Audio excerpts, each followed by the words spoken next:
Jadi circular economy bukan dibutuhkan oleh bumi, tapi dibutuhkan oleh kita. Bukan nempelin stiker. Nah, di sini saya mau mulai masukin bahwa hoki juga bagian dari strategi ya. Karena kalau bukan kita yang bayar, bisa jadi yang bayar anak-anak kita.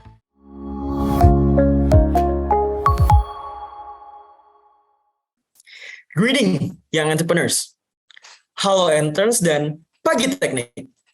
Perkenalkan, nama gue Dava Akila Sofyan, dan pada kesempatan hari ini akan menjadi moderator yang akan menemani dan memandu jalannya talk show Entrance Talk 2.0.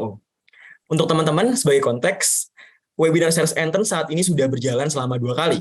Kemarin yang pertama kita telah mengundang narasumber yang sangat apik dan ciamik untuk membahas lebih dalam mengenai apa itu ekonomi sirkular serta urgensinya. Nah, dari sana mungkin teman-teman terpantik ya mempertanyakan kira-kira bagaimana sih cara mengimplementasikannya seperti itu.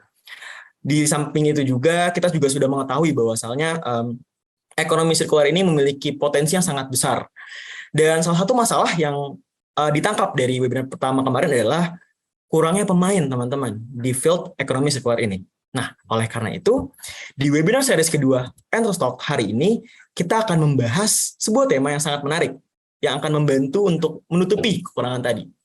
Yang akan membahas tema, Starting a Circular Business as Millennials in this Modern Era. Nah, teman-teman udah pasti sangat penasaran dong tentang tema hari ini, tapi sabar dulu. Sebelum kita lanjut lebih dalam ke pembicaraan, akan ada commercial break terlebih dahulu dari sponsor Entrance 2022. Tanpa sponsor ini, Entrance tidak akan berjalan semaksimal seperti sekarang. Kepada operator dipersilahkan. Ini tentang Anda, bisnis Anda dan mandiri. Bersama ciptakan perubahan untuk kini dan nanti.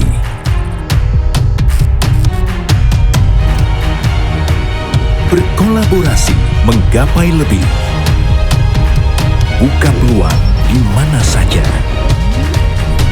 Bersama kita buka jalan untuk memperkuat bisnis Anda, menghubungkan Anda dengan lebih banyak pihak, menjadikan bisnis Anda tumbuh pesat. Inilah kekuatan kita. Bersama ciptakan kesuksesan. Bersama melangkah lebih jauh. Bersama Mandiri Corporate Banking.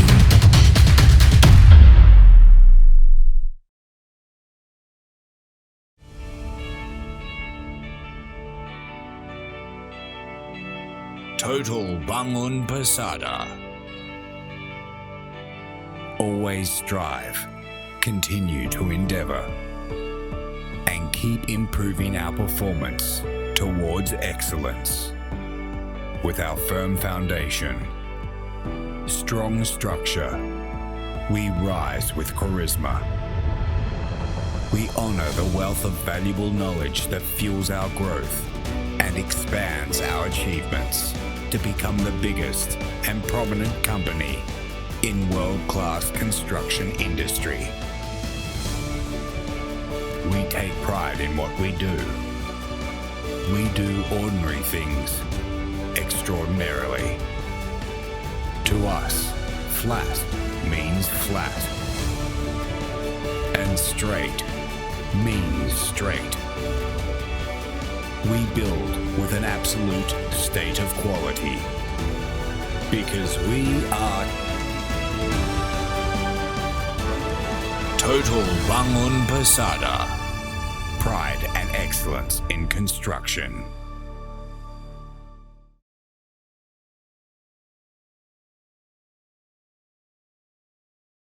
Cuma rebahan, tapi bisa bikin perubahan.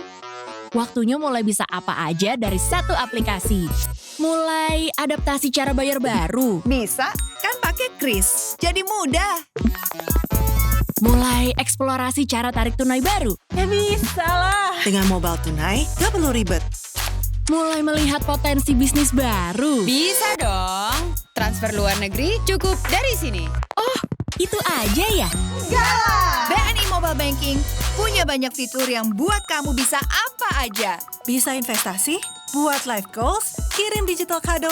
Bayar tagihan rutin, top up e-wallet, dan berbagai fitur untuk transaksi lainnya. Aku aja punya BNI Taplus dan BNI Mobile Banking.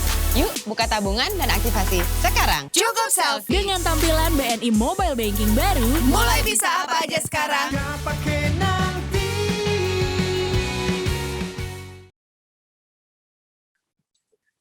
Baik, itulah sekali lagi sponsor dari Enters 2022. Terima kasih kami ucapkan sebesar-besarnya. Baik, berangkat dari sana, mari kita kembali ke laptop kita. Untuk membicarakan topik yang sangat menarik ini, tentu kita membutuhkan seorang narasumber yang relevan dan tentunya bisa memberikan kita insight yang banyak mengenai hal ini. Oleh karena itu, kita telah mengundang dan menghadirkan Bapak Randy Aditya Wahid untuk menjadi narasumber talkshow kita hari ini. Bapak Randy saat ini sedang memegang jabatan menjadi founder dari Parongpong Raw Lab, kemudian juga Raw House Indonesia sebagai CMO juga, dan menjadi co-owner dari Contour Concrete Lab. Selain itu, Pak Randy ini saat ini juga sedang menjabat sebagai Ketua Komite Tetap Pengelolaan Sampah dan Ekonomi Sirkular di Kamar Entrepreneur Indonesia. Pak Randy menghabiskan masa pendidikannya di jenjang S1 di Universitas Parahyangan dengan gelar sarjana arsitektur. Kemudian melanjutkan ke S2-nya di ITB di Master of Business Administration dan kemudian menempuh pendidikan tambahan di University of Mondragon dalam jurusan Cooperative Platform for Circular Business. Dari nama dan dari title-nya aja sudah sangat menggambarkan ya teman-teman. Oleh karena itu, tanpa menunggu waktu lama lagi, welcome to the talk show, Pak Randy Aditya Wahid. Halo Pak Randy, apa kabar? Kabar baik Mas Dafa, terima kasih sudah diundang. Baik, terima kasih juga Pak Randy telah meluangkan waktunya untuk bisa hadir ke tengah kita hari ini. Semoga nanti kita bisa ngobrol-ngobrol banyak ya Pak terkait ekonomi sirkular, terlebih di Indonesia. Siap. Baik, Pak Randy, mungkin sebelum kita mulai lebih jauh ya, kita mulai dari pertanyaan paling mendasar dulu gitu. Pertanyaan yang banyak orang tanyakan. Di tengah majunya ekonomi dan di tengah keadaan sekarang, kira-kira kenapa sih kita memerlukan ekonomi sirkular? Ya, hari ini kita bahas tentang ekonomi sirkular. Sebetulnya yang harus kita sadari bahwa bisa jadi kalau kita tidak bisa mengubah suatu sistem yang sudah terlalu besar, seperti sistem ekonomi, minimal kita ubah kontribusi kita ke sistem itu. Nah, itulah alasan kenapa akhirnya di satu sistem ekonomi ada yang namanya sirkular. Circularity ini sebenarnya muncul dari keterbatasan, sehingga memang benar kurang populer di negara yang super kaya oleh resources seperti negara kita Indonesia, dan lebih populer di tempat-tempat yang mereka tahu bahwa apapun yang mereka konsumsi jumlahnya terbatas. Tapi kalau kita ubah pola pikir kita, ada yang namanya Earth Overshoot Days, hari di mana kita sudah menghabiskan resource kita hari itu, dan kita harus pakai resources tahun berikutnya. Jadi waktu pandemi, Mas Dafa, kita tuh sempat balik ke kondisi yang cukup baik. Jadi agak mundur si Earth Overshoot Days-nya ini. Tapi ketika tahun 2022, ternyata persis sama kayak tahun sebelumnya. Jadi waktu saya kecil, itu Indonesia baru habis, bukan Indonesia lah, dunia bahkan. Dunia baru habis resources-nya tuh bulan Desember. Tapi hari ini, itu tanggal 29 Juli. Jadi bayangkan waktu saya kecil, ujung tahun, anak saya kecil sekarang tengah tahun, apa yang terjadi waktu cucu saya kecil nanti? Mungkin seperempat, cicit saya seperdelapan, artinya apa? Lama-lama udah nggak ada lagi kan? Nah, kita perlu pikirkan, circular economy ini bukan hanya perkara membuat sesuatu dari barang bekas atau waste, sebenarnya bukan itu sih. Tapi bagaimana caranya meminimalisir kebutuhan kita, atau bahkan lebih tepatnya lagi, memenuhi kebutuhan kita tanpa mengambil kebutuhan generasi yang akan datang. Buat saya pribadi, circular economy seperti itu. Sehingga yang namanya bisnis, nggak ada tuh yang namanya green business atau social business. Ya, semua bisnis harus people, planet, profit. Jadi bagus secara sosial, bagus secara ekonomikal, bagus secara environmental, baru dia bisa sustainable gitu. Dan sustainable di sini bukan sependek bicara tentang lingkungan, enggak. Sustainable itu kan adalah dia tetap ada. Nah, pertanyaan yang lebih penting adalah kita mau tetap ada atau tidak. Karena kalau kita mau tetap ada, kita butuh circular economy. Banyak sekali yang bilang circular economy menyelamatkan bumi. Tapi menurut saya, bumi akan baik-baik saja. 65 juta tahun yang lalu pernah ada meteor loh, kena ke bumi. Penghuni yang menguasai bumi waktu itu punah, kita nggak pernah lihat lagi mereka sampai hari ini. Cuma lihat di bioskop aja. Tapi buminya tetap ada. Jadi circular economy bukan dibutuhkan oleh bumi, tapi dibutuhkan oleh kita. Minimal anak-anak kita nanti. Jadi urgensinya seperti itu sih, Mas Dava. Oke. Kayak menarik banget nih jawaban dari Pak Reddy. Berarti kalau yang aku tangkap Pak ya, berarti ini sebenarnya orientasinya tuh bukan ke arah bumi, justru kita yang butuhkan Pak ya. Kita sebagai manusia untuk masa depan, kemaslahatan generasi-generasi penerus kita, itulah yang kita butuhkan sebenarnya.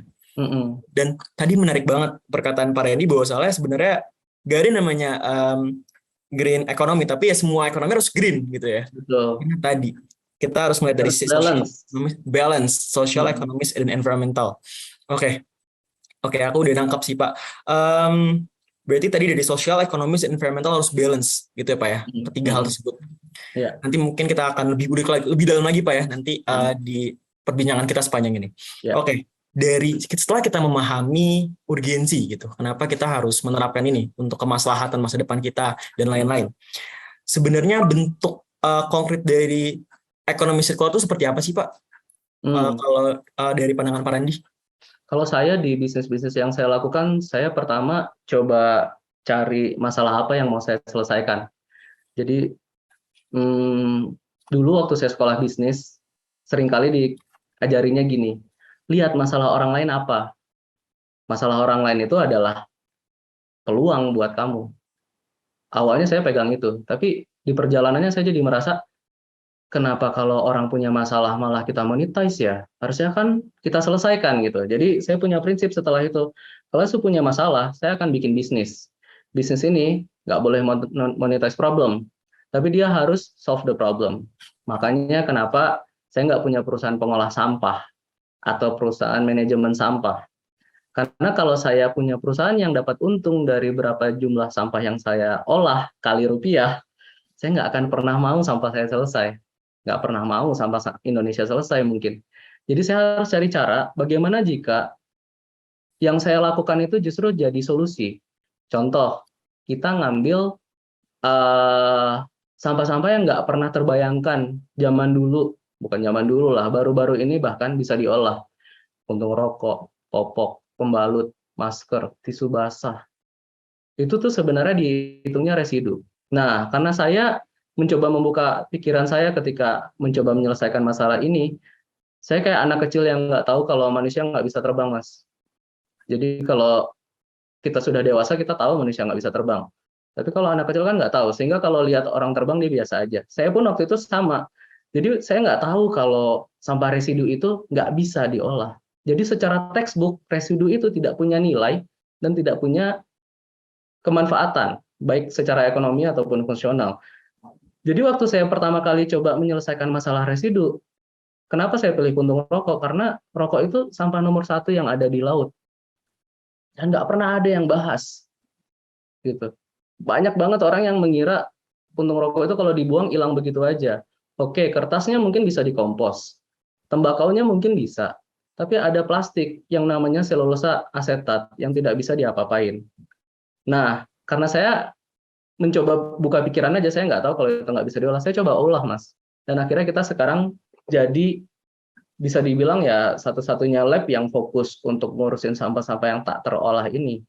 Yang mau saya coba ceritakan adalah implementasinya itu tidak bisa dimulai dengan melihat pasar yang sudah ada. Ini tuh benar-benar blue ocean banget. Blue ocean. Bisa jadi ketika kita pertama kali start, orang baru sadar kalau itu masalah. Setelah orang baru sadar itu masalah, baru kita satu-satunya yang punya solusi. Dan biasanya orang berhenti sampai situ tuh, berhenti sampai ngasih solusi. Kalau saya waktu itu, saya langsung mikir, siapa yang akan beli? hasil olahan produk saya ini. Jadi saya nggak hanya bikin satu perusahaan, Mas, di sistem circular economy perusahaan saya. Jadi ada Pak Rombong Roll Lab yang ngolah sampah, sampah-sampahnya dibawa ke Kontur Concrete Lab, dibuat menjadi produk high value. Dari Kontur Concrete Lab itu komponennya dipakai di rumah mikro saya yang namanya Raw House, dan itu yang menciptakan circularity-nya sendiri. Rumah-rumah Raw House menghasilkan sampah diolah lagi sama Pak Rombong. Jadi pilot prototyping menurutku penting banget sih untuk kita coba menyelesaikan masalah, bukan untuk menyelesaikan masalah Indonesia ya, selesaikan masalah sekitar kita dulu aja gitu. Jadi Pak Rompong dimulai dengan sangat humble. Waktu itu kita nggak punya mesin, kita nggak punya modal, kita nggak punya network, kita punya niat aja. Terus kita ngumpulin secara manual, pakai kantong dari kain gitu. Tapi sekarang ya kita jadi satu-satunya perusahaan Indonesia, perusahaan swasta yang punya akses ke teknologi hidrotermal. Dan alhamdulillah tahun ini kita sudah bikin beberapa kerjasama dengan lab di Tokyo Tech di Jepang, yang mungkin kita akan punya fasilitas skala menengahnya gitu. Nah, implementasi circular economy ini biasanya nggak sampai ke situ, Mas Dava. Jadi hanya permukaan aja. Oh iya, kalau ada sampah dijadiin produk, yaitu circular economy. Kalau dia tidak ada yang beli, ya dia nggak ada nilai ekonomi gitu. Betul. Dia cuma jadi sampah lagi gitu kan. Setuju. Iya. Oke. Menarik banget tadi. Bahwasannya tadi ya Pak ya, bahwa aku satu hal yang aku tangkap dan menurut aku itu adalah keyword yang paling gede itu adalah circular economy itu adalah blue ocean berarti ya. Market yang belum terjamah atau bisnis yang belum terjamah gitu kan. Ya. Tidak seperti red ocean yang memang sudah banyak pemainnya, blue ocean ini masih sedikit sekali pemainnya. Ya. Itu ya Pak ya. Nah, berangkat dari sana nih Pak. Selayaknya blue ocean pasti ada banyak potensi-potensi yang tersimpan. Nah, tapi kan masalahnya kadang-kadang kita tidak bisa melihatnya. Gitu kan Pak ya? Terkadang ya. Kita nggak bisa menyadari bahwa itu adalah masalah. Nah, kalau dari Pak Randy sendiri Pak, terkait statement blue ocean ini, kira-kira apa sih Pak potensi-potensi dari ekonomi sirkular tadi yang mungkin kalau kata Pak Randy bilang bisa kita elaborasi sedalam tadi ya. Kalau Pak Randy kan tadi sampai ke lab-lab yang ada di Kyoto tadi kalau nggak salah ya. Di Tokyo. Iya kan? Tokyo, di Tokyo gitu. Nah, kira-kira potensi-potensi dari circular economy di Indonesia sendiri ini seperti apa Pak? Dan kira-kira menurut Pak Randy bisa ke arah mana nih sebenarnya? Apakah Pak Randy ada pandangan terkait itu? Sebetulnya setiap setiap hal yang ada di Indonesia itu bisa kita lihat positif, bisa dilihat negatif. Kalau zaman dulu orang bilang kayak, ya public space di luar tuh bagus banget, bersih banget, segala macam. Ya, tapi zaman dulu di Indonesia siapa yang bayar pajak sih? Ya kan? Sekarang aja orang mulai sadar, oh ternyata kita harus bayar pajak. Oh, pajak itu untuk membuat public space kita baik, salah satunya. Jadi selalu ada dua sisi dari kondisi kita di Indonesia yang kalau saya memilih untuk lihat potensinya, ketimbang lihat masalahnya. Nah, salah satu potensinya, kalau orang bilang Indonesia tuh parah banget masalah sampah, nggak ada orang yang peduli gitu. Kalau saya ngelihatnya beda, loh justru kalau belum ada yang peduli berarti belum ada pedoman, belum ada benchmarknya, belum ada yang menentukan ini harusnya seperti apa, sehingga kalau kita ikut menentukan, kan kita jadi bisa mengarahkan ke arah yang baik gitu. Saya kasih ilustrasi sederhana aja, kalau di Jawa harga tutup botol kemasan gitu ya, AMDK itu bisa sampai 5.000, 6.000 per kilo. Kalau di Bantar Gebang bisa sampai 10.000 kayaknya. Tapi kalau kita pergi keluar Jawa, misalnya ke Kalimantan gitu ya, ya nggak ada harganya. Terus dua hal ini sama-sama bisa dilihat sebagai masalah dan sama-sama bisa dilihat sebagai potensi. Tapi kalau kita selalu melihatnya sebagai potensi, saya waktu presentasi teknologi saya di Jepang, semua orang Jepang bingung. Gimana caranya kamu bisa dapat puntung rokok sebanyak itu? Saya bilang, orang Indonesia perokok nomor 1 dunia. Dan semua orang buang sampah sembarangan. Jadi kalau orang lain melihat itu secara negatif, saya melihatnya secara oke. Kalau saya mau bikin peraturan tentang puntung rokok, saya mau bikin benchmark tentang produk puntung rokok yang keren, ya kita bisa mulai dari sekarang. Karena belum ada yang melakukan. Nggak ada yang sadar itu punya nilai. Sama kayak mungkin 20 tahun yang lalu PET itu bodinya botol AMDK itu nggak ada harganya, itu rendah banget harganya. Tapi sekarang tinggi banget, kenapa? Karena ada peraturan di Uni Eropa, penggunaan untuk bisnis itu harus 30% dari recycle, nggak boleh dari virgin. Sehingga tiba-tiba PET naik tinggi banget gitu. Nah, saya tuh yakin suatu hari nanti residual waste ini yang sekarang nggak punya nilai akan terjadi. Tapi kuncinya apa? Ya kuncinya sabar, tumbuh tidak tergesa, riset yang benar, ketemu sama orang-orang yang memang menguasai. Ya, Mas Dava kalau ngelihat CV saya nggak punya latar belakang mesin, environmental apalagi gitu. Tapi saya berusaha menyelesaikan masalah dari apa yang expertise yang saya bisa, dan potensi itu jadi muncul karena saya punya expertise di arsitektur, saya punya expertise di bisnis, sehingga saya berpikir kalau saya punya sampah yang butuh 450 tahun baru terurai, saya pakai untuk bahan bangunan atau saya buang ke sungai? Itu pertanyaan yang sangat mudah jawabannya. Ya saya manfaatkan lah. Dia punya kekuatan yang tinggi banget, yang bagus banget, kenapa kita harus buang gitu kan. Nah, budaya buang ini yang dilihat orang sebagai masalah, buat saya justru itu adalah peluang untuk bikin satu cita-cita yang apa ya? Yang orang-orang setiap kali saya jadi speaker, saya selalu cerita ini sih, mimpi saya itu cuma satu. Cicit saya nanti pergi ke museum, terus lihat satu kotak plastik di dalam bingkai kaca, terus dia nanya temennya, bro ini apaan ya? Oh ini namanya tempat sampah. Gunanya apa ya? Kalau orang zaman dulu ada sampah dimasukin ke dalam sini, terus dikemanain? Ya dibuang ke TPA, dibuang ke sungai, dibuang ke gunung. Di zaman mereka udah nggak ada, Mas. Karena tidak ada yang namanya sampah, yang ada adalah material yang belum terrevitalisasi. Misi bisnis saya adalah membuat semua sampah itu jadi punya nilai. Karena kalau semua punya nilai, nggak ada yang tersisa. Kalau nggak ada yang tersisa, nggak ada sampah. Jadi pendekatan saya beda banget. Saya tidak cari cuan dengan dalam hati gitu ya, tiap kali orang-orang yang mencari cuan dari sampah, jujur aja dalam hati itu mereka juga ketar-ketir tiap kali kayak, ya lihat kampung ini sudah tidak ada sampah. Ya mungkin juga mereka khawatir, oh berarti saya dapat duitnya dari mana gitu kan.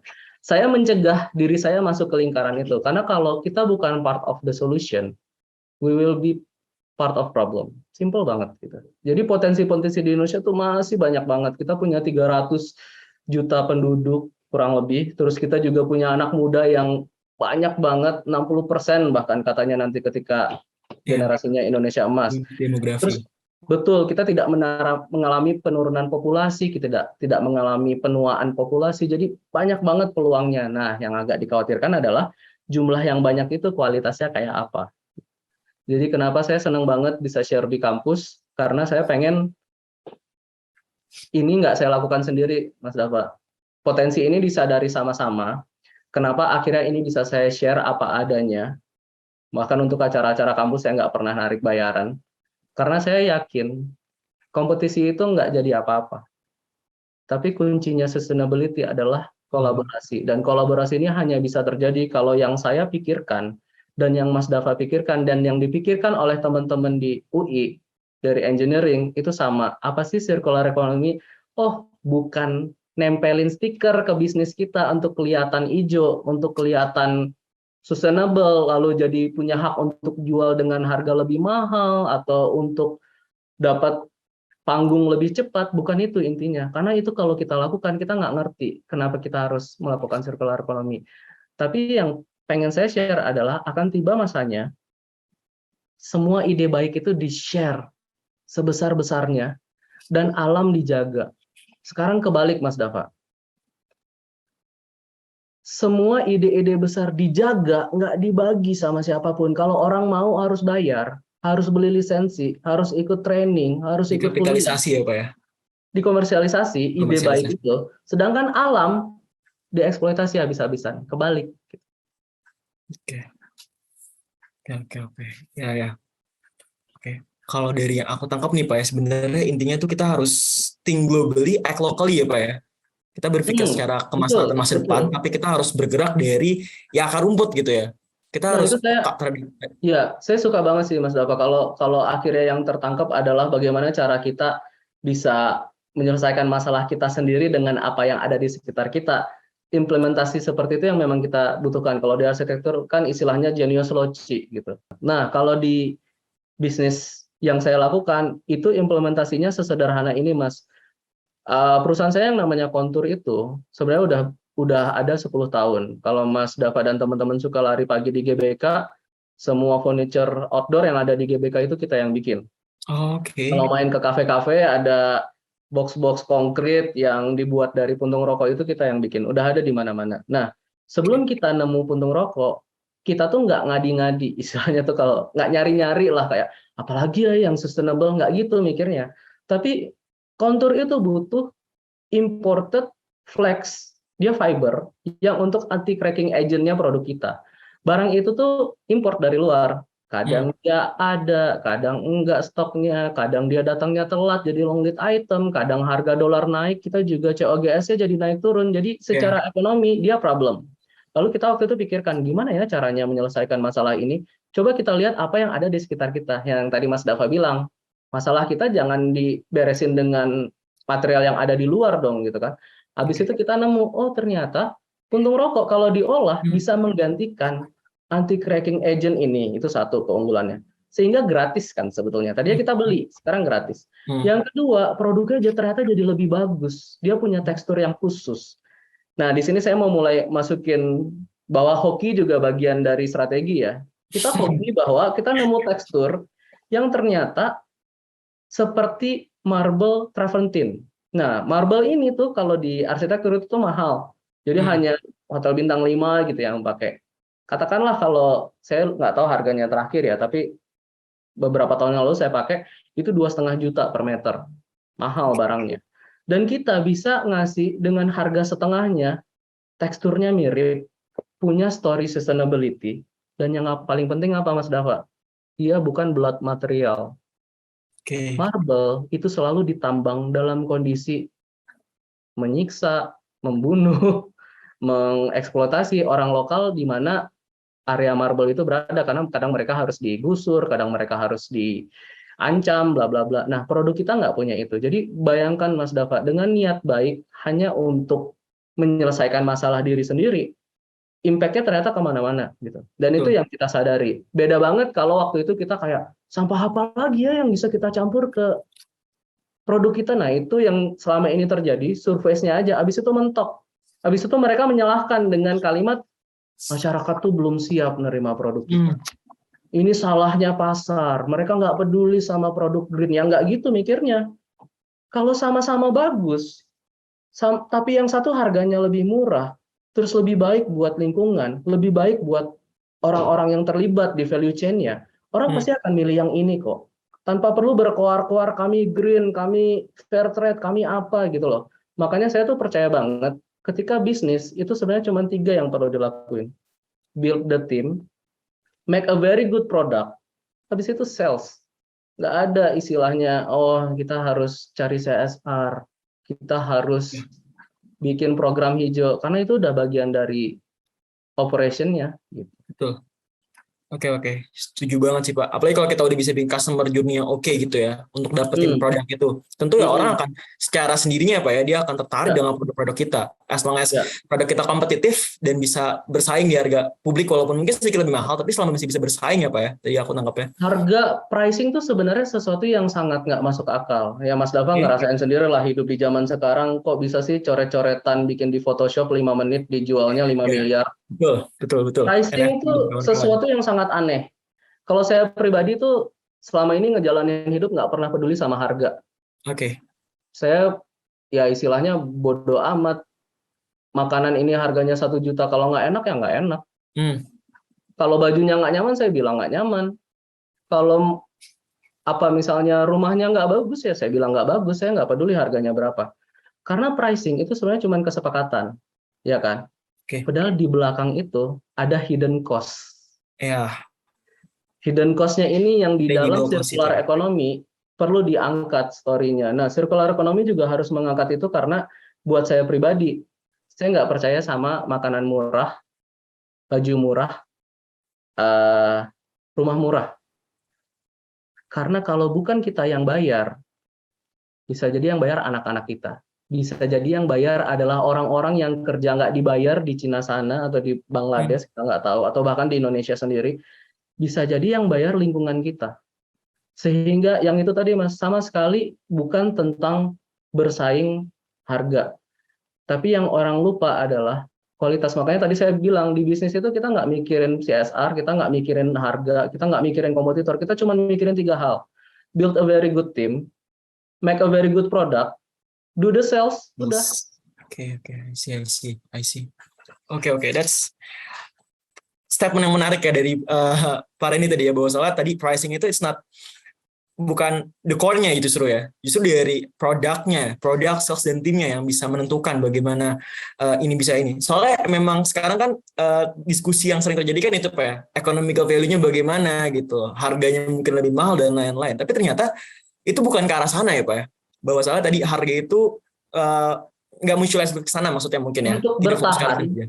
untuk mempertahankan bisnisnya tentunya economic value ya seperti saya bilang kan balance-nya kan people, planet, profit. Ya, kalau saya nggak profit lah, tapi prosperity gitu ya. Jadi people, planet, prosperity. 3 ini harus balance. Untuk membuat bisnisnya bertahan, tentu 3 ini harus jalan terus.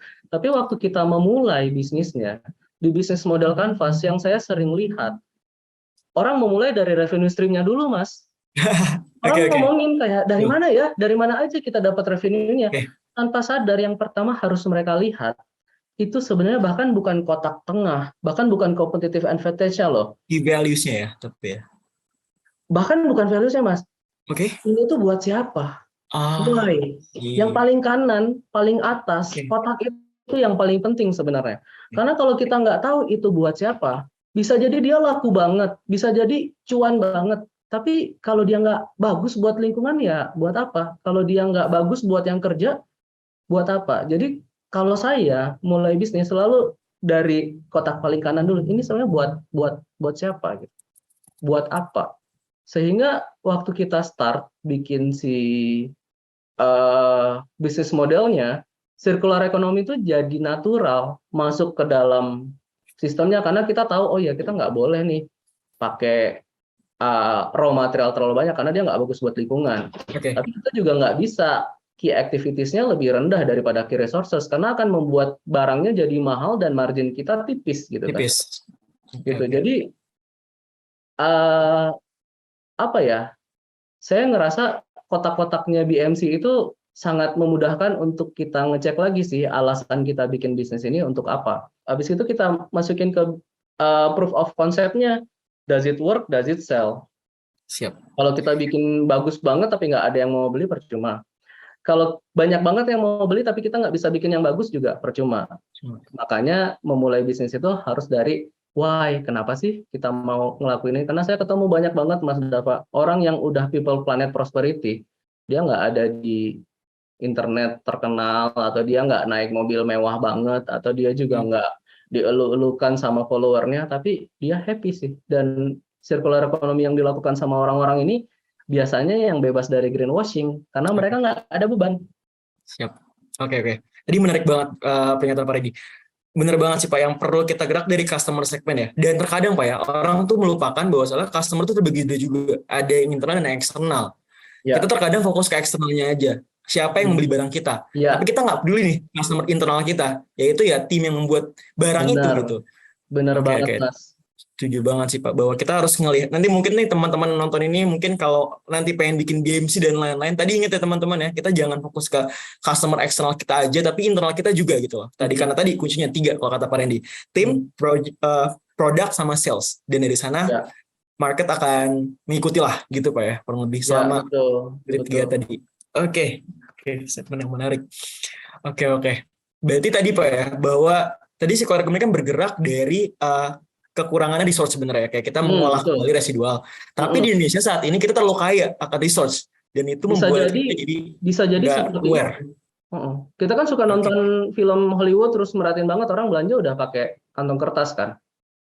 Terus kalau kantong kertas itu tiba-tiba diterapkan di Indonesia, cuman hanya demi seolah-olah mengejar mengejar modernitas, awareness terhadap lingkungan gitu ya, belum tentu tepat loh Mas Dava. Karena ketika orang pakai plastik pertama kali, zaman dulu nih, gitu ya.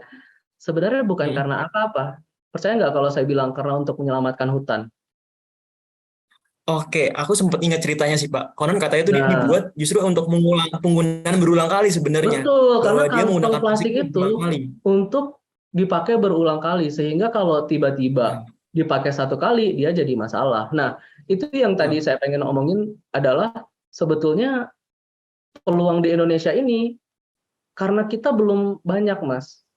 Belum banyak benchmark, belum ada yang melakukan implementasi secara menyeluruh dalam skala yang besar. Ini adalah kesempatan untuk Blue teman-teman Ocean ya. betul bikin benchmarknya. Oke, kalau kita ternyata nggak cocok pakai misalnya kantong kertas, karena kita juga sebenarnya udah kehilangan hutan kita banyak sekali. Terus kalau selama ini bahkan kita mungkin mengekspor, jadi orang-orang itu keren-kerenan pakai kantong kertas, jangan-jangan itu hutan kita. Makanya mereka santai-santai aja. Mereka pakai kantong Oke. kertas dan tetap punya hutan.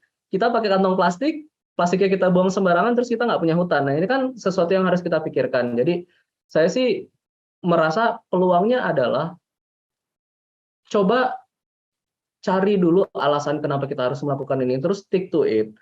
Habis itu cari cara dia menjadi solusi yang bukan hanya menyelesaikan masalah kita, tapi juga Oke. menyelesaikan masalah yang lebih besar. Sehingga kalau balik lagi ke yang sedang saya lakukan saat ini, ketika kita muncul dengan waste to material untuk sigaret butt, itu universitas-universitas luar negeri itu pada ngontak. Dan pertanyaannya semua sama, kok bisa sih kalian ngelakuin ini? Bukan hanya karena teknologinya baru, tapi juga mereka nggak sadar segitu banyak orang yang ngerokok dan buang sampah sembarangan Sayang. di Indonesia, sedangkan di tempat-tempat lain orang udah nggak pada ngerokok.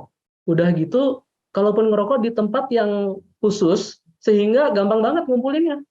Jadi kalau ada startup seperti saya mau bikin juga, katakanlah di Jepang, mereka akan bingung. Orang se-Jepang itu yang nguasain Japan Tobacco, terus semua smoking areanya udah kerja sama pemerintah untuk municipal waste management-nya, nggak Oke. bakal dapet, Mas. Sampahnya nggak ada tadi ya. Justru oke, Hmm, tadi berarti masuk dengan apa yang kita sebutkan sebelumnya Pak ya, bahwa salah kita harus bergerak dari terdekat karena kadang betul, kita pun mau benchmark ide dari negara-negara besar ya, belum tentu bisa implementatif di Indonesia gitu ya. Karena betul, kasusnya beda bisa jadi. Kayak contoh di betul, Jepang ya. Bagaimana betul. puntung rokok ya, kalau kita tarik problems ataupun keresahannya Pak Randy mungkin di puntung Hmm, rokok itu di Jepang ya, hmm, nonsense nggak akan ada gitu ya di sini. betul. Oke, menarik banget Pak. Oke, tadi kita udah bahas sedikit sih Pak mengenai tantangan. Mungkin aku mau elaborasi sedikit apa ya, mengenai Hmm, tantangan penerapan ekonomi sirkular di Indonesia. Tadi mungkin Pak Randy telah cukup elaborasi di masalah kepedulian, kepekaan ya hmm. dari masyarakat Indonesia. Nah, kira-kira ada lagi nggak Pak permasalahan-permasalahan lain dalam menerapkan ekonomi sirkular ini? Yang terjadi hari ini menurutku adalah orang fokus sama sampahnya, fisik sampahnya. Sedangkan grupnya kita fokus kepada gimana caranya masalah ini nggak terjadi ketika dia sudah jadi sesuatu yang normal, itu balik lagi, revitalisasi material. Jadi circular economy buat saya secara pribadi adalah memanfaatkan apapun yang kita konsumsi tanpa sisa, sehingga kita udah nggak perlu lagi punya tempat sampah di rumah. Sehingga bisnis-bisnis kita udah nggak perlu lagi bingung buang residu kita kemana. Circular economy itu sebetulnya bercerita tentang itu. Kita nggak perlu import, kita nggak perlu bayar, karena semua yang kita butuhkan untuk lini bisnis kita, Hmm. itu bisa kita provide dari kita sendiri. Terdengar utopis, tapi di skala-skala tertentu yang nggak terlalu besar dan di beberapa praktek yang sedang kita coba itu berjalan. Oke, oke, menarik sih. Tadi bagaimana apa namanya solusi itu terkadang bukan dari masalah, tapi ya kita menciptakan solusi atas masalah tersebut ya Pak ya. Habit dan mindset itu menjadi masalah paling utama Pak ya dari penerapan ekonomi sirkular ini. Tapi kalau kita menyentuh sedikit tentang operasional gitu Hmm, dari ekonomi sirkular, apa sih Pak tantangannya dari soalnya kan kita berbicara mengenai perubahan yang cukup signifikan ya dari hmm, alur barang ya tadi dari awalnya kita dari produsen ke konsumen. Nah sekarang kan kalau hmm. kita menggunakan konsep ekonomi sirkular kita harus balik nih Pak dari konsumen ke produsen karena kita akan mengambil kembali barang yang belum terpakai kan. Itu bagaimana Pak? Apakah itu Hmm. tantangan dan apakah ada tantangan-tantangan lain dari segi operasional? Nah, sebenarnya nggak selalu gitu sih, nggak selalu kita harus ngambil lagi ya, maksudnya ada PP nomor 97 tahun 2017 yang menyatakan apapun yang diproduksi oleh sebuah entitas outputnya harus juga dikelola sama mereka ya, dalam hal ini sebenarnya sampah kan. Cuman sebenarnya tidak se simple itu, karena di operasional untuk circular economy itu sebetulnya adalah apa ya? Konsumen itu memang kalau kita ngomongin konsumennya adalah B2C ya Mas ya masih susah banget lah. Oke, kalau consumer langsung susah banget ya berarti ya. Kalau B2B kita kan kayak Bisnis. bisa punya MOU, kita bisa punya kontrak, kita bisa punya sistem. Jadi di beberapa klien-klien kami ada yang udah menerapkan misalnya packaging mereka ya dikelola sama mereka lagi ya udah mulai terjadi nih di Indonesia. Tapi tujuannya tuh nggak langsung wah ada value ekonominya nih, enggak ya mungkin cut cost, mungkin membuat sistemnya jadi lebih simpel, mungkin ngurangin apa ya beberapa value chain yang nggak perlu gitu kan. Sebenarnya arahnya ke sana. Tapi kalau tantangan secara operasional untuk penerapan circular economy, perlu ada stimulus aja sih Mas sebenarnya yang tegas. Kalau yang ngelakuin dapat apa, yang nggak ngelakuin harus ngapain. Itu kan yang sebetulnya belum terjadi kan, sehingga untuk membuat penerapan circular economy ini menjadi besar, untuk jadi scale up itu jadi susah Mas. Karena reason untuk scale up-nya jadi nggak make sense gitu. Ketika dia masih skala-skalanya kecil ya semuanya jadi terasa baik-baik aja, tapi begitu dia dikali dengan maksudnya skala industri yang besar sekali ya faktor-faktor yang tidak clear itu kan jadi bottleneck ya. Betul, setuju. Oke, tadi menarik sih bahwa mungkin untuk konteksnya teman-teman mungkin yang belum tahu, B2C artinya business to consumer ya, berarti dari produsennya langsung ke konsumen, tapi kalau B2B itu artinya business to business, jadi dari bisnis A bekerjasama dengan bisnis B gitu. Jadi ya kalau kasarnya produsen sama produsen lah, sama produsen gitu ya. Nah, berarti tadi kalau menurut Pak Randy, untuk saat ini tantangannya itu kalau untuk B2C itu masih belum bisa Pak ya, masih cukup sulit untuk penerapannya. Kalau saya tipe yang nggak mau berperang di perang yang nggak bisa saya menangin, karena nanti saya jadi orang bitter. Kalau saya jadi orang bitter, saya nggak ramah sama keluarga, saya marah-marah ke anak istri saya jadi tiap hari orang yang komplain terus, pemerintah seharusnya hukum, saya nggak mau end up jadi orang kayak gitu. Jadi saya selalu milih pertarungan apa nih yang bisa saya menangkan. Sehingga buat saya saat ini yang paling penting adalah kalau sekarang Indonesia itu dipegang sama 9 naga, atau 7 naga, saya nggak tahu lah ada berapa naga di Indonesia. Saya mau bikin mungkin 9.000 naga kecil Mas, yang semua naga kecil ini punya pola pikir yang sama kayak saya. Guys, lu mengurangi konsumsi daging ya, gue mau dong support bisnis kalian, kita bikin kontrak. Mas Randy bikin produk dari residual waste ya, mau dong bikin kontrak sama kalian. Kebayang nggak sih Mas kalau kita bisa bikin ekosistem yang isinya adalah entrepreneur yang semuanya udah percaya mendarah daging tentang People Planet Prosperity ini. Kita mungkin nggak usah muluk-muluk 300 juta penduduk ini kita sadarkan gitu. Kita bukan pahlawan apalagi nabi gitu kan. Kita cuman ingin membuat bisnis model kanvas kita tuh bisa jalan. Jadi yang akan kita touch cuman yang ada di dalam bisnis model kanvas itu Mas, kebayang nggak Mas? Jadi nggak mesti tuh kayak orang kadang-kadang kalau lihat program apa yang Parompong udah kerjaan, wah Mas Randy akan menyelamatkan Indonesia dari krisis sampah. Saya bilang nggak sanggup. Jawa Barat aja saya belum tentu sanggup. Bandung aja belum tentu bisa. Sekarang kita udah ngobrol kayak mungkin 1 jam ya Mas ya. Udah ada 60 ton sampah yang 60 ton sampah yang dihasilkan di Bandung sambil kita ngobrol ini. Karena di Bandung tuh 1,1 ton per menit. Jadi nggak bisa Mas kalau kita kalau saya jawab pertanyaan tadi dengan bisa atau nggak bisa, itu tuh akan menutup beberapa orang yang masih punya harapan. Terus, oh iya Pak Randy aja bilang nggak bisa, kayaknya nggak bisa deh. Saya nggak bisa jawab gitu, karena saya nggak melakukan ke sana. Yang saya lakukan cuman, bisa nggak saya punya teman, partner bisnis. Pokoknya orang-orang yang ada di dalam kotak bisnis model kanvas ini semuanya punya pola pikir yang sama, sehingga yang lain nggak peduli sama saya, nggak bakal beli produk atau servis saya, atau bahkan nggak suka sama apa yang saya lakukan, nggak apa-apa. Yang penting kita secara ekosistem udah hidup. Karena kadang-kadang orang tuh pengen terkenal, pengen jadi number one di pasar, pengen jadi apa, padahal nggak perlu loh. Karena kan intinya cuma survive kan. Yang penting adalah punya economical value, punya fair trade, terus dia Punya juga market. ya dia punya market yang bagus, ya mungkin kita hanya perlu beberapa orang aja dan itu udah cukup. Balik lagi ke yang tadi, di ekosistem yang kecil ini kita share segala macam, Mas. Kita share resources, kita share ideas, kita bahkan mungkin share waste. Oke. Jadi yang buat orang lain sampah, yang buat kita ternyata bahan baku, dan sebaliknya. Kalau ekosistem ini udah terjadi, baru circular economy itu bisa berjalan di skala ekosistem itu. Sehingga Oke. kita nggak mesti nunggu siapa-siapa. Kita nggak mesti nunggu capital venture masuk, kita nggak mesti nunggu pemerintah masuk, kita nggak mesti nunggu ada teknologi atau bantuan dari luar. Kita bisa bikin ekosistem kita sendiri. Nah, misalnya yang nonton hari ini ada 300 orang misalnya. 300 orang ini semua bikin bisnis. Udah kebayang nggak sih impact-nya kayak apa, Mas? Satu perusahaan punya 10 pegawai aja. Satu pegawai punya 5 anggota keluarga aja. Udah ada berapa puluh ribu orang Indonesia yang jadi baik, cuman karena kita sepakat yang perlu kita beresin tuh ekosistem kita aja. Oke. Berarti tadi Pak ya, ini tuh bukan gerakan perseorangan, tapi gerakan Nggak kolektif bisa, gitu ya. ini harus bareng. Buat ekosistem berarti harusnya ya. Mhm. Oke. Menarik, itu sangat menarik ya, bahwa kita nggak bisa gerak sendiri, kita harus buat ekosistemnya.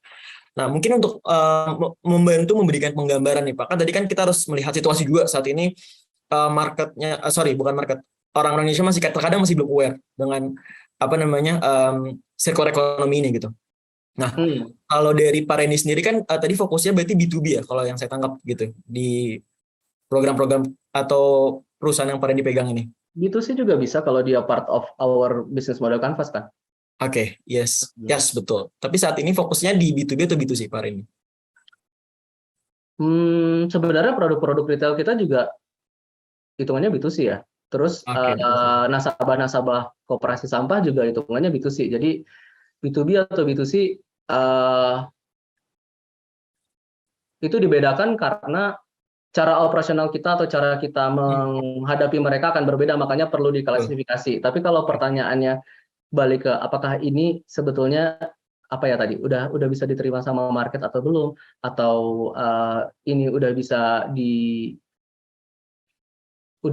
diterima sama B2C atau belum, saya mungkin nggak terlalu bisa jawab. Tapi yang saya bisa jawab, ini worth it nggak dilakukan, ini worth it. Oke. Jadi kalau arah pertanyaannya adalah, Pak udah ada pasarnya belum sih? Atau Pak udah ada yang mau beli belum sih? Atau Pak udah ada apa? Itu kan semua balik ke ini worth it nggak sih dilakukan gitu kan? Betul. Jawaban saya 100% saya yakin banget ini worth it. Tapi tergantung dari why-nya kalian. Kalian mau ngerjain ini karena apa? Tapi percayalah ini worth it kok, worth it banget. Gak ada cara bisnis lain yang menurutku membuat tenang tidur malam-malam, kecuali menyadari bahwa semua bisnis itu ya memang harus people, planet, prosperity. Dan itu ya intinya circular economy. Oke, tadi ada marketnya Pak ya tadi. Bahkan mungkin untapped market ya, kalau kita ngomongin blue ocean ya. Market yang bisa kita elaborasi lebih dalam lagi. Oke, mungkin sekarang aku pengen lebih ke Reni sih Pak. Kalau dari pengalaman Pak Randy gitu, dalam secara real Pak ya, di lapangan gitu, apa sih Pak yang Bapak tawarkan ke market itu yang membuat orang itu akhirnya kayak oke, gue mau berkolaborasi dengan lo gitu, atau kayak aku mau berkolaborasi dengan kamu, itu gimana Pak dalam realnya nih di lapangan? Karena tadi kuncinya kolaborasi kan ini. Iya, sebenarnya kalau kunci kolaborasi itu yang pertama niatnya harus sama ya.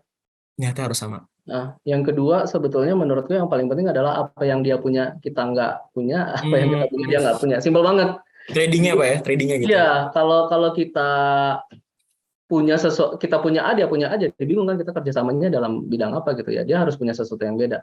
Habis itu kita harus menerima kenyataan aja bahwa ya serahkan pada ahlinya. Kalau kita punya bisnis, udah gitu orang nggak ngerasa yang kita tawarkan itu sesuatu yang menarik atau sulit mereka replikasi atau menguntungkan buat mereka, ya mereka nggak akan mau kerjasama. Jadi apa yang kita tawarkan sebetulnya yang 3 tadi itu sih Mas.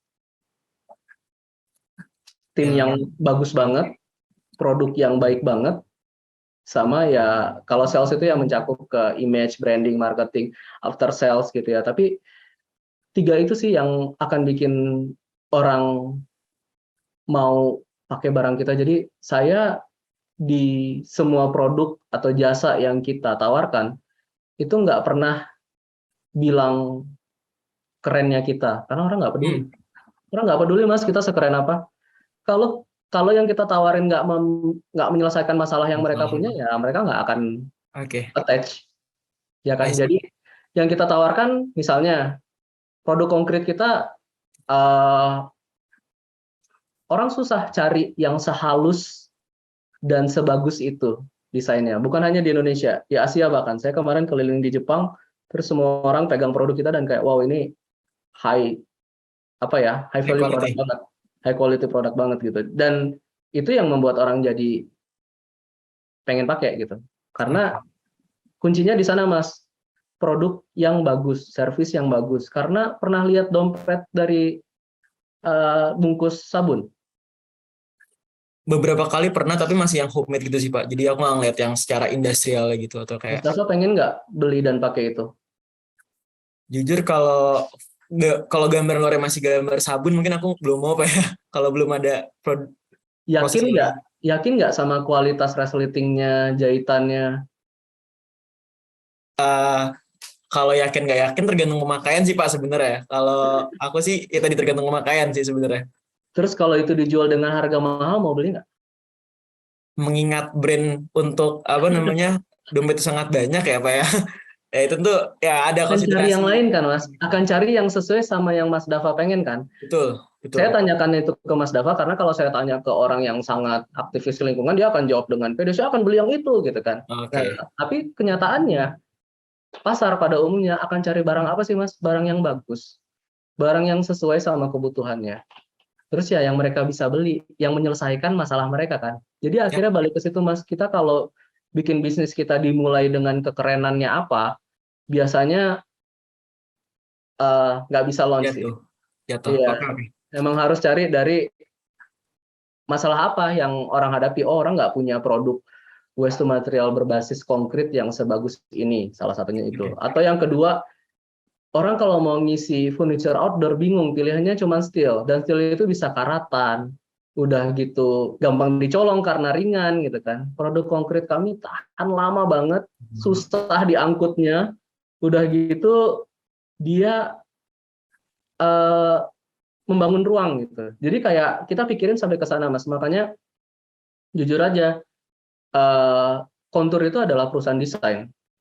Dia sama sekali bukan perusahaan yang environmental atau kami fokus ingin menyelesaikan masalah sampah. Kami nggak pernah bicara kayak gitu. Kita fokusnya sama desain. Kalau desainnya udah bagus, kualitasnya udah bagus, orang akan beli.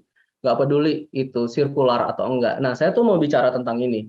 Kalau kita mulai dengan, aduh pengen sirkular, itu agak susah sih. Harusnya kita mikir, oh kita mau bikin bisnis ini, sirkular mah udah ada di sini dari awal, udah ada di sini dari awal. Iya, sehingga waktu kita ngejalanin semuanya jadi sirkular gitu. Dia jadi bukan sesuatu yang perlu diheboh-hebohin. Kalau gara-gara kita melakukan itu terus capital venture ngasih valuasi yang lebih baik atau customer beberapa jadi lebih percaya sama kita, ya itu adalah apa ya? Bonus. Iya, atau bahkan after effect-nya aja gitu. After effect-nya aja. Itu nggak pernah gain kita gitu. Oke, ini mengingatkan aku akan ini sih Pak, pola pikir start with why-nya Simon Sinek ya. Dia pakai contoh Apple waktu itu kan, kayak Apple nggak mulai dari perkataan bahwa saya punya komputer yang bagus, enggak, tapi dia ngomong bahwa oke, saya mau melakukan evolusi terhadap teknologi gitu kan ya. Dan dari sanalah akhirnya orang membeli, people don't buy your what, but they buy your why. Betul, betul. Makanya saya bilang kan yang paling penting itu adalah kenapanya. Semua tuh dimulai dari kenapa akan baik sih, ketimbang how. Baik.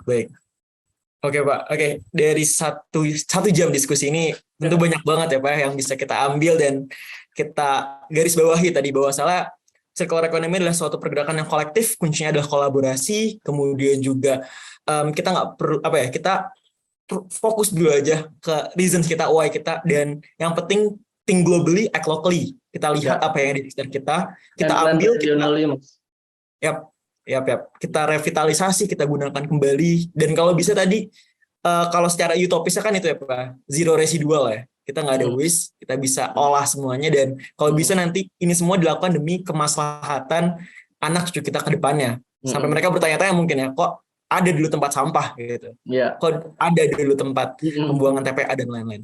Oke, Sangat menarik sesi diskusi tadi dengan Prandi. Mungkin sekarang aku izin mau membacakan pertanyaan dari question box mungkin Pak ya. Jadi kita sempat Iya, silakan. menyebarkan question box terkait ekonomi sirkular ini ke teman-teman yang mungkin masih awam dan masih belum mendapat gambaran gitu.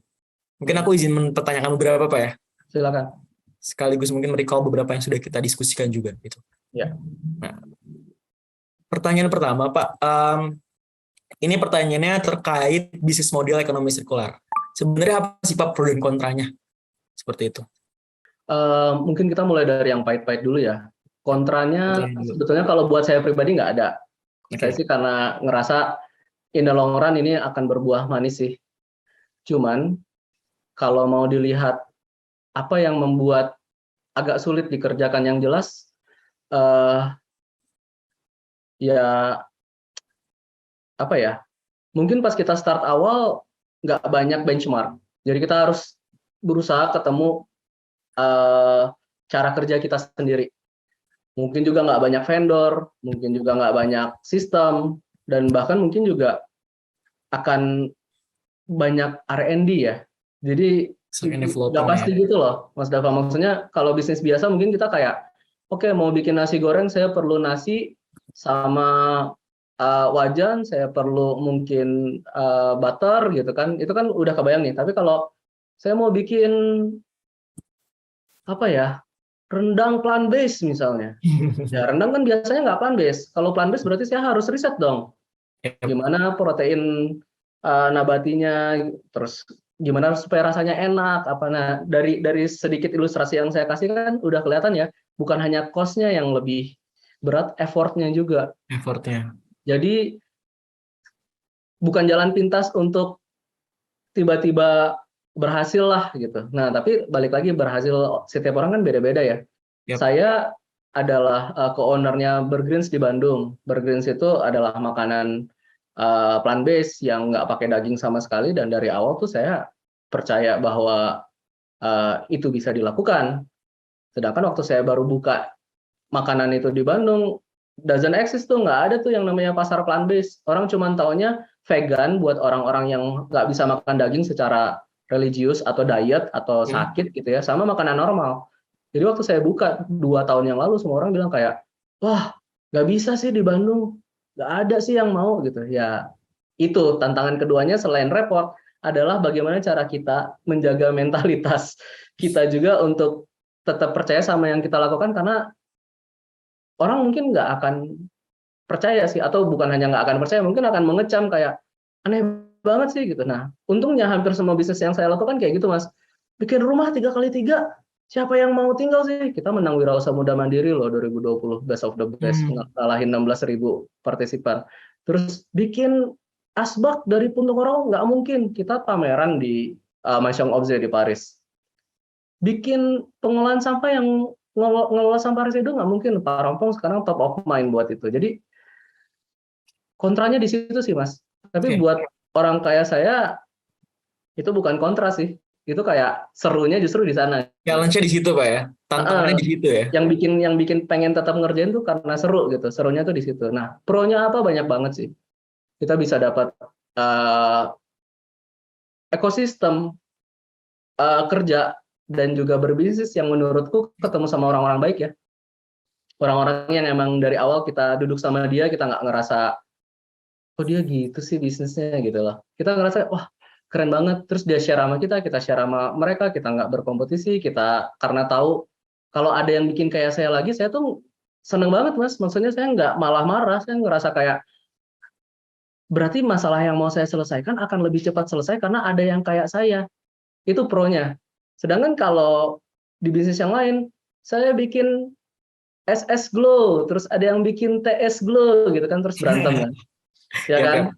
Betul, karena betul. mereka nggak merasa kalau ada yang ngerjain yang sama, itu ngeberesin masalah, malah ngambil pasar gitu. Jadi kalau kita secara apa ya, secara garis besarnya kayak gitu. Tapi kalau saya mau ngomong secara pahitnya, ini butuh effort, mental, dan apa ya, saya nggak mau ngomongin uang sih, karena orang yang mau ngasih uang zaman sekarang mah banyak lah ya. Maksudnya kita Indonesia udah terbuka sama capital venture, udah terbuka sama angel investor, udah segala macam lah.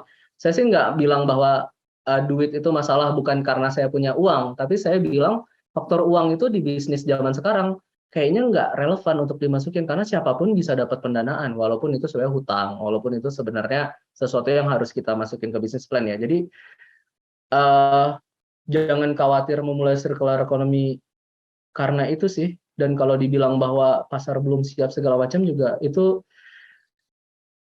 sulit saya menjawab pertanyaan ini karena semua kontrak yang ada untuk circular economy pada umumnya disematkan orang-orang ke konsep baru ini menurutku hanya excuse, Mas. Itu tuh Alasan bukan kontra, itu alasan doang gitu. Excuse doang kok, kalau beneran dikerjain bisa kok gitu.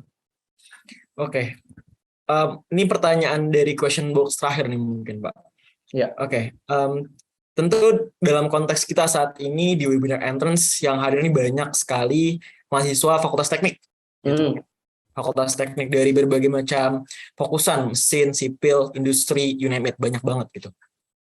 Nah, kalau menurut Pak Randy, seberapa besar sih chance untuk seorang engineers di FTUI ini untuk bisa masuk ke bisnis ekonomi sirkular, dan kira-kira seperti apa kontribusi yang Pak Randy harapkan? Ya, kalau saya tuh ya ngerasa beruntung banget, Mas, sekolahnya tuh di keteknikan gitu, di engineer gitu. Saya ngerasa beruntung banget karena kita dilatih dari awal itu untuk menyelesaikan masalah kan ya. Yap. Dari awal kita masuk kuliah sampai kita lulus tuh setiap hari yang kita hadapi adalah masalah ini gimana beresinnya, masalah ini gimana beresinnya. Sehingga kita punya mental untuk solving the problem. Jadi menurutku sebagai seorang yang juga lulus dari engineers itu kepake banget, Mas. Beda banget sama pola pikir yang monetize problem yang sebenarnya aku alami ketika saya ngambil master gitu. Master itu banyak juga sih solving problem di bisnis juga ada.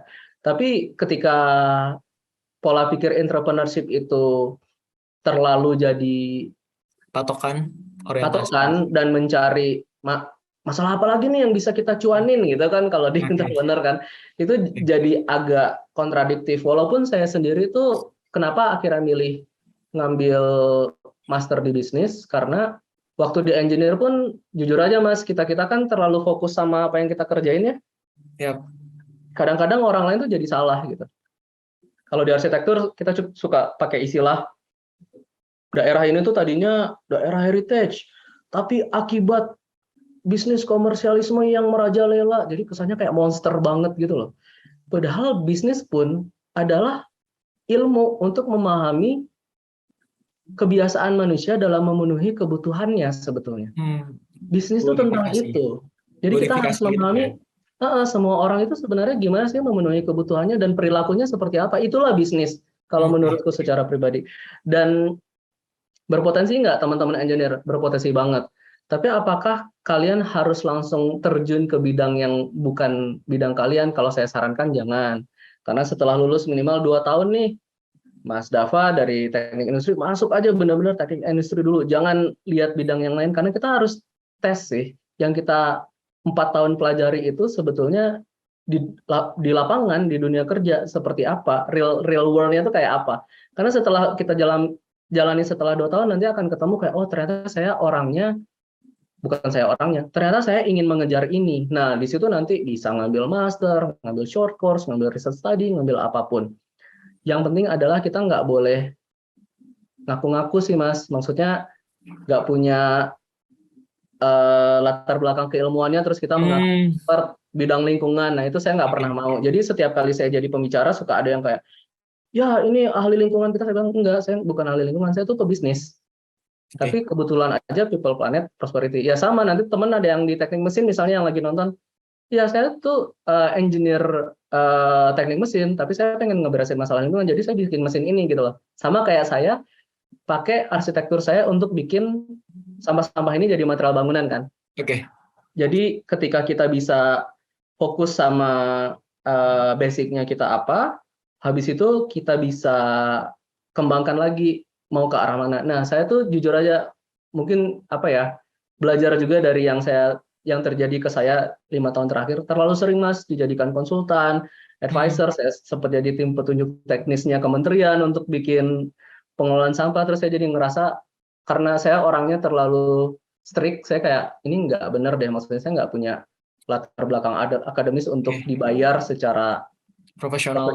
untuk mengerjakan ini. Nah, alhamdulillah kalau semua berjalan lancar, mulai lusa saya sudah ngambil di Denmark Technical University untuk municipal waste management, kebetulan dapat beasiswa tahun ini ya. Jadi mungkin sepulang dari situ saya mungkin baru bisa bilang bahwa ya saya punya ilmunya. Jadi titip banget sih ke teman-teman, hari ini kalian mungkin lihat ya di internet dimanapun, public figure bisa jadi ahli fashion, bisa jadi ahli kulit, bisa jadi ahli apapun lah. Pendapatnya ditanya terus gitu ya, secara dan media nasional lagi yang menanyakan gitu. Mas, itu disebarluaskan secara besar, padahal dia mengutip apa yang dia lihat bukan atau dia dengar, bukan dari apa yang dia kerjakan, dan itu jadi bahaya. Dan itu juga yang kutitip banget hari ini, mudah-mudahan yang aku sampaikan semua berdasarkan dari apa yang saya kerjain sih Mas Dava. Maksudnya saya bukan paling pintar tentang circular economy, pun saya juga bukan yang paling hebat implementasinya, tapi saya ngerasa apa yang saya lakukan sekarang mudah-mudahan bisa jadi contoh bahwa bisa sebenarnya dilakukan dengan skala tertentu asal kitanya ngelurusin niat dan jangan terlalu keras ke diri sendiri aja sih, karena ini harus dilakukan dengan senang gitu. Karena kalau nggak senang, orang tuh jadi nggak mau Mas ikutan apa yang kita kerjakan, karena dia akan bilang kayak saya kemarin nonton Parendi, gila kayaknya hidupnya berat banget deh gara-gara ngerjain bisnis circular economy. Dia cerita tentang nggak dapat sokongan dari pemerintah, dia cerita tentang apa gitu kan, akhirnya orang nggak mau terlibat kan. Nah saya nggak mau kayak gitu, saya pengen apa adanya aja, saya seneng ngelakuin ini, nggak ada yang nyuruh saya. Jadi kalau ada sesuatu yang tidak berjalan sesuai yang saya pengen pun, yang nggak ada yang bisa disalahin, orang saya yang pengen kok. Nah mudah-mudahan teman-teman juga punya pola pikir seperti itu, sehingga nanti kalau memilih, yang saya sangat sarankan untuk bisa membuat bisnis yang berbasis sustainability, zero waste, circular economy, plant based, apapun lah yang teman-teman pilih yang kira-kira baik, fair trade gitu ya, percayalah nggak ada yang nyuruh kok kalian. Jadi kalau misalnya itu berjalan baik itu buat kalian, nggak berjalan baik ya kalian juga yang ngerasain, jalanin aja gitu. Siap. Baik. Oke, baik. Terima kasih Pak Randy tadi atas bisa dibilang ujangan untuk kita semua kali teknik di sini ya. Jadi Pak Randy yang mungkin latar belakang sama kayak kita teknik juga, dan lebih dahulu mencicipi gitu ya Pak. Kolamnya gitu. Oke, baik. Noted banget Pak Randy. Oke, dengan pertanyaan tersebut Pak, itu bisa dikatakan jadi akhir dari obrolan kita hari ini. Tapi mungkin satu hal terakhir nih Pak, mungkin. Aku mau nanya ke Pak Randy, ada nggak Pak hal-hal yang mungkin belum kita sentuh selama obrolan ini, atau mungkin hal yang menurut Bapak penting untuk disampaikan, untuk diucapkan kembali saat ini gitu Pak, ke teman-teman saat ini? Mungkin ini sih ya, ini nggak terlalu populer pola pikirnya, tapi saya percaya banget dunia tuh nggak butuh diselamatkan sih. Oke, dunia tidak butuh diselamatkan. Sebenarnya kita cukup jadi orang baik, yang baik pada diri sendiri, baik pada keluarga, baik pada orang-orang sekitar kita secara konsisten setiap hari, dan dunia mungkin akan jadi lebih baik. Nggak usah ngelakuin hal besar, nggak usah bikin bisnis hebat-hebat, nggak usah bikin penemuan yang heboh-heboh. Jadi diri sendiri yang egois aja. Tapi egois itu adalah saya pengen punya badan yang sehat, saya pengen jadi orang yang ceria, saya pengen keluarga saya bahagia. Karena dulu awal-awal saya ditanya alasannya apa, saya jawab saya bikin ini buat anak saya sih. Kebetulan aja ada yang merasa ide ini menarik, terus mereka panggil saya jadi speaker. Ada orang-orang agak kaget karena orang berpikir mungkin pengennya jawaban itu kayak, saya merasa Indonesia itu harusnya gitu kan, saya merasa dunia itu harusnya diselamatkan. Saya nggak pernah gitu Mas. Jadi ketika kita tidak fokus ke hal-hal yang terlalu besar yang di luar diri kita, ngejalaninnya jadi happy banget. Saya masih main game loh Mas. Saya setiap weekend saya main sama anak saya. Dulu sebelum kita punya babysitter, karena saya akhir-akhir ini sering keluar negeri berminggu-minggu, akhirnya kita ada yang ngebantu. Tapi sebelumnya saya ngurusin anak saya, jadi jam 4 sampai jam setengah 8, jam 8 itu saya nggak kerja. Dan jadi bapak rumah tangga ya jam segitu Pak ya? Berarti ya. Dan maksudnya itu menurut saya penting banget gitu.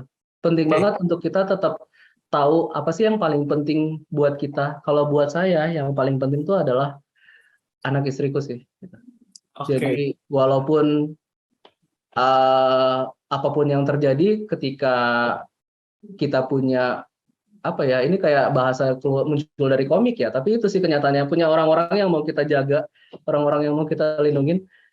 Semua ini tuh hanya apa ya, hiasan-hiasan dunia gitu loh teman-teman. Circular economy, sustainability, bisnis yang baik, nama yang baik, menjadi bisa kolaborasi sama orang-orang hebat, itu tuh hiasan-hiasan aja, karena hidup tuh sebenarnya sederhana banget sih. Jadi terlalu dalam, tapi saya cuma mau bilang bahwa saya pun sama kayak kalian dulu, kuliah aja sih, yang penting absen penuh, IPK lumayan gitu, terus mikir-mikir mau S2 apa. Jadi jangan terlalu berat ke diri sendiri. Saya bisa kayak gini karena saya lulusnya tahun 2007, udah lama banget, dan saya udah mulai kerja dari tahun ketiga. Jadi mungkin yang saya alamin ceritanya bisa beda sama teman-teman. Mungkin ada teman-teman yang tahun depan udah bikin sesuatu yang keren atau apa. Pokoknya circular economy ini salah satu hal baik yang bisa kalian coba. Tapi saya nggak mau juga mengdewa-dewakan, karena teori itu kan hanya menjadi teori terbaik ketika belum ada teori lain yang lebih baik ya. Saat ini yang saya pegang circular economy. Kalau nanti ada yang lebih baik ya saya akan coba ke sana. Poinnya adalah cari aja ikigai kalian masing-masing, siapa yang paling penting buat kalian, apa yang mau kalian kerjakan. 15 atau 20 tahun lagi gitu ya, mungkin saya akan melihat kalian melakukan ini juga ke anak-anak mahasiswa lain, dan alasannya cuma karena kalian tahu why-nya kenapa, karena kalian tahu ini harus dilakukan gitu. Oke, baik. Tadi perspektif baru ya Pak. Kalau jujur aku nangkap perspektif baru sih tadi, bahwa salah ternyata kita tuh nggak perlu seutopis tadi ya, menyelamatkan dunia. Ternyata dari hal yang selfish, dari hal yang sebenarnya berorientasi pada diri kita sendiri, selama kita konsisten, selama kita menggunakan pola pikir yang benar tadi orientasinya, demi kemaslahatan anak kita nantinya dan lain-lain, itu dunia akan terbantu dengan sendirinya. Ya. Dan sekali lagi, act locally, kita harus melihat sekitar kita dan apa yang bisa kita lakukan. Oke, baik, terima kasih Pak Randy atas informasi dan sharing-sharing yang telah diberikan kepada kita tadi. Banyak banget yang bisa kita ambil, dan dari sana tentu kita sebagai generasi muda lah yang harus meneruskan. Kita juga harus percaya tadi, simpelnya tadi kita nggak usah muluk-muluk demi kemaslahatan dunia, tapi cukup dengan diri kita sendiri, ternyata kita bisa bergerak dari sana. Perspektif baru yang bisa kita dapatkan. Oke, untuk Pak Randy, terima kasih sekali lagi, dan dari kami Pak, ada apresiasi berupa penyerahan sertifikat atas edukasi serta informasi yang telah Bapak Randy sampaikan kepada kami. Seperti itu. Baik, kita anggap sudah selesai, dan sekali lagi terima kasih kepada Pak Randy atas waktu dan tempatnya. Terima kasih banyak Mas Dava dan teman-teman semua. Mohon maaf kalau selama saya sampaikan ada yang kurang dan salah, yang disengaja maupun tidak. Yang baik-baiknya mohon bisa dijadikan penyemangat mungkin. Yang kurang baiknya tidak usah ditiru. Terima kasih banyak. Siap. Oke, baik, terima kasih Pak Randy. Dengan penyerahan sertifikat tersebut, maka berakhirlah pula waktu berbincang kita di siang hari ini. Terima kasih buat para penonton yang telah stay tune, memperhatikan sampai sekarang, dan sebagai informasi ada nih hadiah buat teman-teman yang memperhatikan bahkan mencatat selama jalannya talk show ini. Akan diberikan hadiah sebesar Rp750.000 bagi 3 orang pemenang. Nah, oleh karena itu boleh banget ya teman-teman. Caranya bagaimana? Caranya adalah dengan mengisi link yang akan dikirimkan di kolom chat. Sekali lagi hadiahnya akan ada uang tunai sebesar Rp750.000 bagi 3 orang. Nah, tunggu apa lagi? Let's go. Udah dapat ilmu, dapat sharing-sharing, dapat informasi, dapat duit juga lagi. Rp750.000 buat 3 orang. Apa tidak daging sekali talk show hari ini? Gitu. Nah, oke, dengan demikian pula maka berakhirlah pula kesempatan gue di sini sebagai moderator. Mohon maaf apabila ada salah-salah kata, dan sampai jumpa di webinar series entrance yang selanjutnya. Thank you. Dadah semua.